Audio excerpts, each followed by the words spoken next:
Welcome and thank you for joining the 8 days of Global Love and Gratitude Water Meditation and Consciousness Experiment. Together we are connecting through water for peace, a journey through water and your heart. Water holds the answers to all our questions. Who are we? Where did we come from? And why are we here? We will begin by chanting the Ho'oponopono prayer of forgiveness. We will say it 3 times together. Repeat after me. Water, I am sorry. Water, please forgive me. Water, I thank you. Water, I love you. Water, I am sorry. Water, please forgive me. Water, I thank you. Water, I love you. Water, I am sorry. Water, please forgive me. Water, I thank you. Water, I love you. In today's session, we will be reflecting on the words from Dr. Masaruemoto in his book, The Secret Life of Water. We will begin in Chapter 2, Water's Healing Melody. If you find yourself feeling down, overwhelmed by the daily grind, or offended by an unkind word or act, then I suggest you try something. Simply look at water. Walk to the edge of a nearby pond or stream and cast your eyes on the gentle waves reflecting the sun.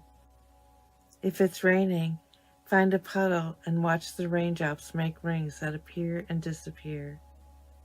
Or, while you're washing dishes at the sink, gaze at the geometric creations made as the light from the window mingles with the water cascading downward. I recommend this because you will discover that water takes you to another world where you will feel the water within being washed clean. You will be able to return to who you really are. You have just forgotten for a while that you are water. As you let the water flow gently through your mind and your body, it will heal you at your core. The flow of water has much to teach us. In fact, the act of living is the act of flowing. It's almost as if the water within your body has a desire to flow. In the same way, your soul must also flow.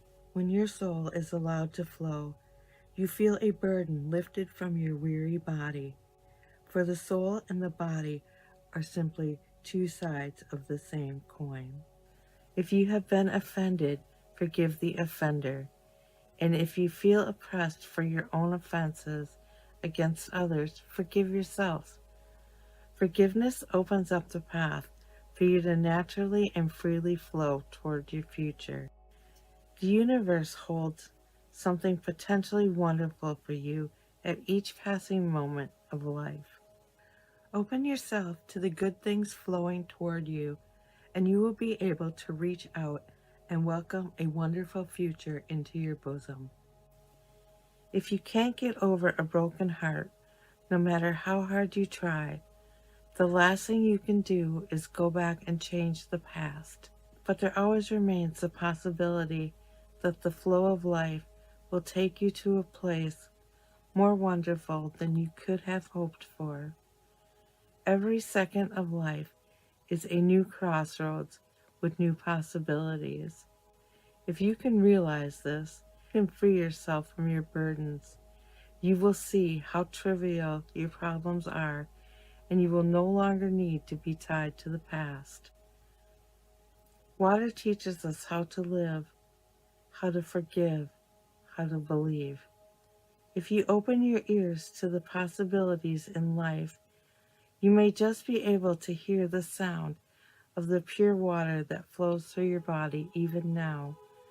It is the sound of your life, a melody of healing.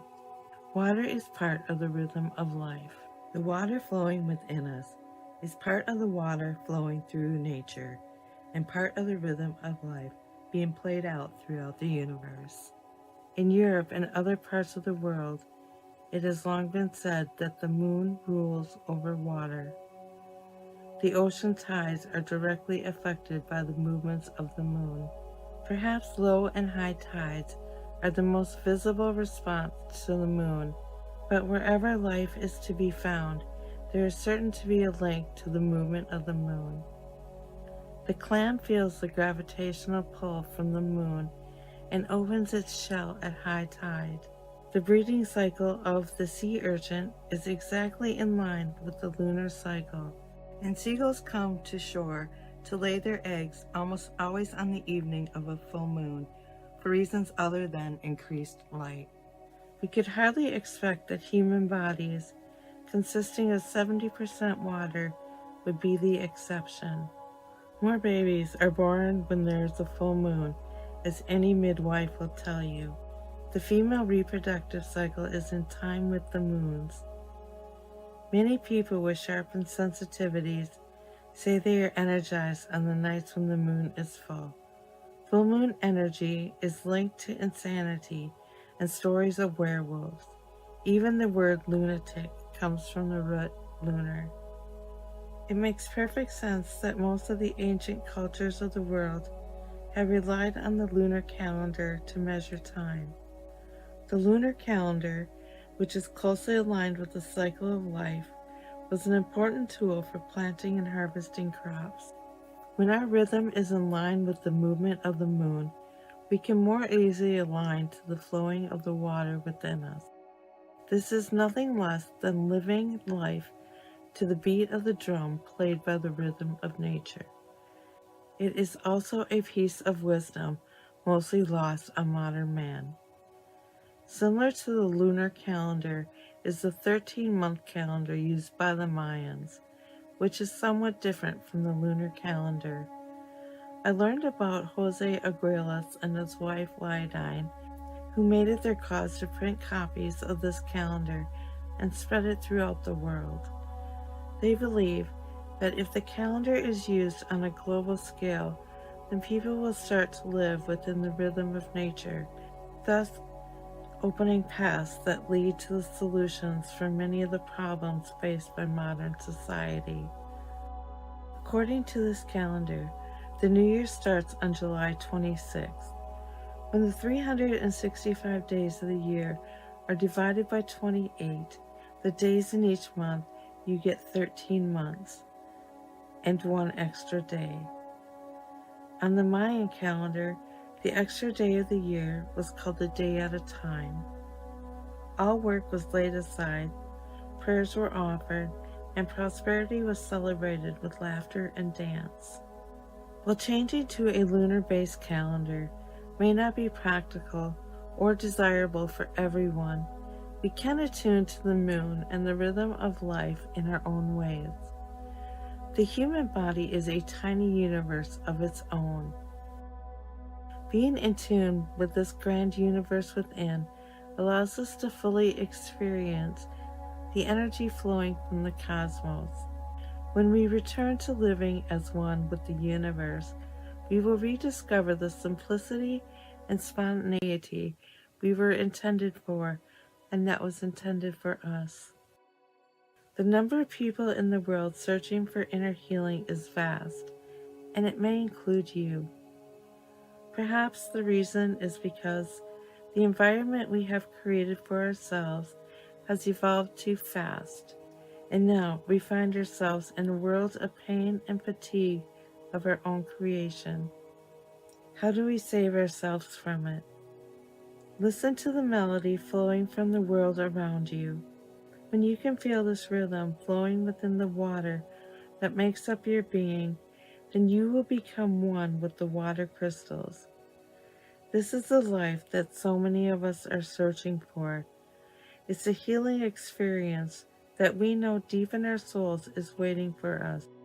Everyone is searching for healing. Music as a healing force. Alan Ruvak is an American pianist who has based his musical career on the principle that music has the ability to heal. In addition to being a performer, Alan is a music producer for television commercials and films, and he also has his own recording company. His piano music has no rival in clarity. Many who listen to it say they feel like their bodies become transparent. Alan had an experience when he was a young boy, which convinced him that music has the power to heal. And since that time, he has based his career on writing music for healing. He started playing the organ at age 3 as a child prodigy, and from the age of 9, he focused on the piano and on writing and performing. But in his teen years, his life took a sudden change. He injured the ulnar nerve in his right arm during physical education class at school, making it painful and nearly impossible to move his fingers. For several months, he was unable to play the piano. The muscles in his fingers began to weaken. It seemed as if the road to his future had suddenly come to an insurmountable impasse, and the realization that he would likely lose the music, which he loved so much, sent him into a deep depression. He tried thinking about other futures, but he always found himself sitting in front of the piano. And then one day, perhaps in utter desperation, he put his hands on the keyboards and let whatever was in his heart come out. Alan said that what he felt at that moment was something like happiness in his fingers. He could feel the life energy flowing through his hands and the resonance between the sound of the piano and the movement of his fingers. Alan's hands began to recover almost immediately, and it wasn't long before he was able to play as good as before, or even better.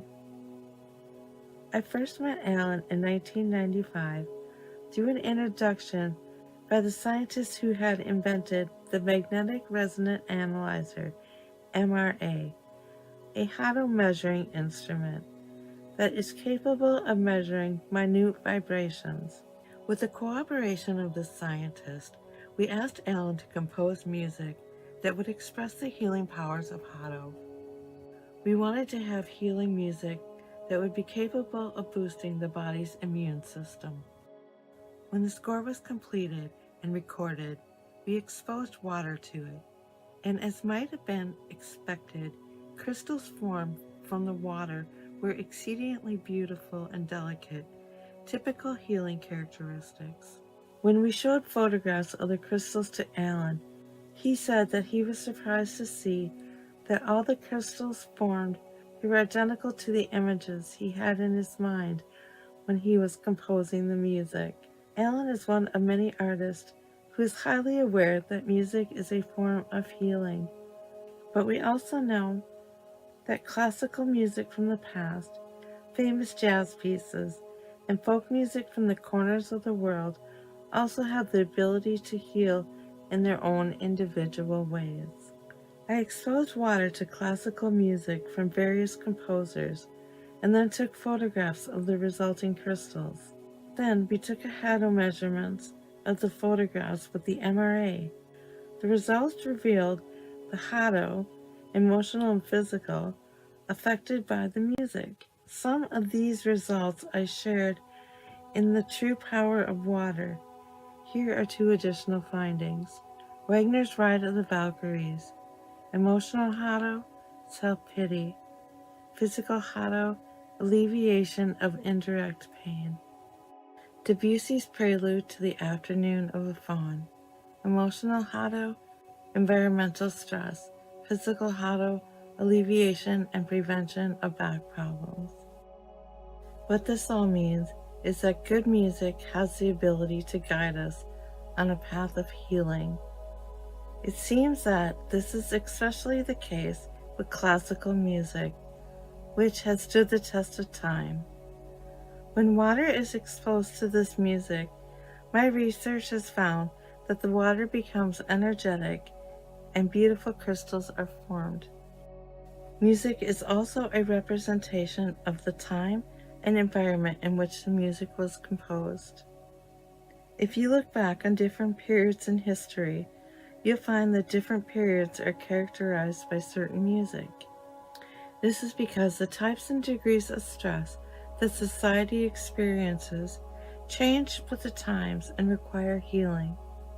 This results in the creation of music that harmonizes with the frequency prevalent in society. Consider that jazz came out of New York beginning in the 1940s. Taro Yazawa, a member of a popular band in Japan known as Alice, once shared with me a brief history of jazz. When this music was combined with the brass bands of New Orleans, the result was a vivid and liberal genre known as New Orleans jazz. The jazz of this period was mostly simple, three-chorded melodies, which is why it sounds simple and blissful. Over time, the center of jazz moved to New York, and in the years after the end of World War II, a new form of jazz called modern jazz started to emerge. Modern jazz consisted of complicated chords.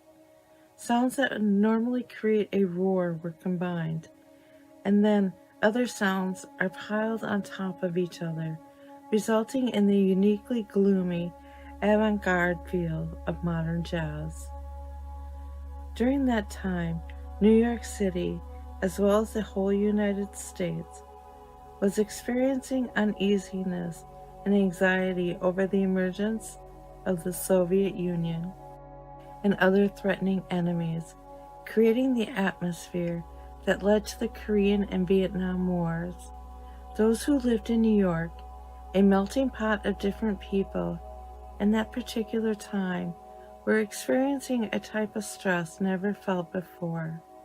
Perhaps simpler music, three-chord, was needed for healing simpler human relations, while more complex music was needed for healing more complex human relations. Simply put, music, in addition to being art and providing entertainment, is more than anything a form of healing.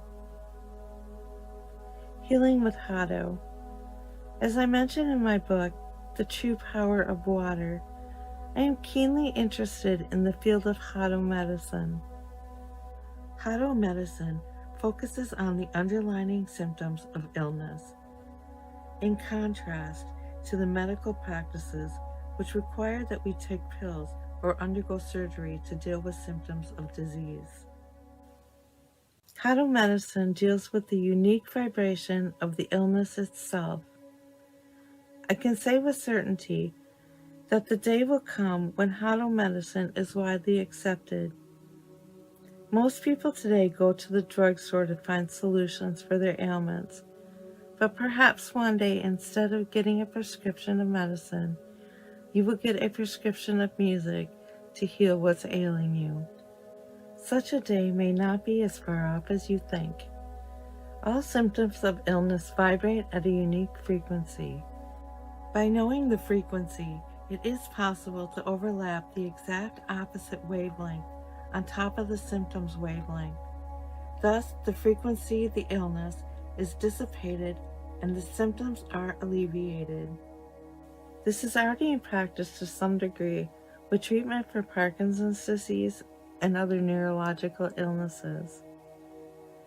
Hado medicine not only deals with the specific body part where symptoms are located, it also helps to alleviate the real cause behind the sickness, which is often negative emotions.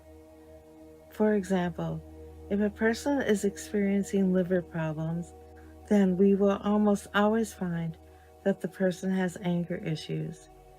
The wavelength generated by anger is the same wavelength generated by the molecules of the cells that make up the liver. So the wavelength of anger and the liver are in tune with each other. In the same way, the emotions of sadness is in tune with the blood. So sad people tend to be easily plagued by leukemia and hemorrhage-type strokes. Continued irritability damages the nervous system, often leading to pain, sensitivity, and stiff muscles in the lower neck and shoulders. An important aspect of Hado medicine is that the human body is considered to be a universe of its own. Our bodies consist of some 60 trillion cells, each carrying out its specialized responsibility while simultaneously harmonizing with other cells in a wonderful way to make us who we are. The organs, nerves, and cells of the body have their own unique frequency. The body is like a grand orchestra consisting of the harmonization of various sounds. When something goes wrong in our body, there is discord with one of the sounds, and even when one sound is out of pitch, the entire composition is not as it should be. A dentist named Kazumasa Muratsu has seen significant results with patients he has treated based on the perspective that teeth are nothing less than organs of the body. In one instance, one of his patients was unable to clench her fist for many years, but when Dr. Muratsu removed the metal fillings on her upper teeth and adjusted her bite, she regained full use of her hands. This indicates that teeth have an effect on the entire body, and complications with teeth can influence the rest of the body in totally unpredictable ways. Dr. Muratsu, in fact, says that teeth are one part of the core control center of the body.